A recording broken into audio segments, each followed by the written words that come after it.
अधिकारियों को सरकारी पैसा मिलता है, ड्यूटी आते हैं, घर चले जाते हैं। असामाजिक गतिविधियां क्षेत्र में तेजी से बढ़ रही है। इन सबको रोकने के लिए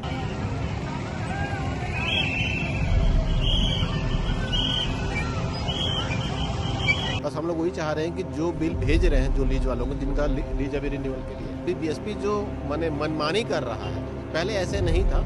यहाँ लोकल लेवल में कोई भी फैसला नहीं होता है। जैसे आज बाइक रैली होगी, कुछ दिन पहले आपने टीए बिल्डिंग सामने धरना भी दिया था।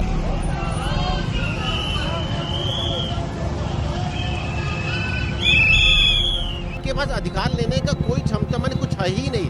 हर छोटे से छोटे कार्य के लिए इनको दिल्ली पेपर भेजेंगे।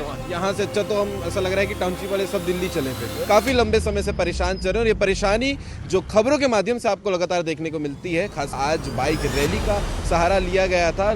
जो हजारों कर्मचारी यहाँ से और व्यापारी यहाँ से बाइक में गुजरते हुए नजर आए, वो इसी सब मांगों को लेकर ही बाइक रैली कर रहे हैं।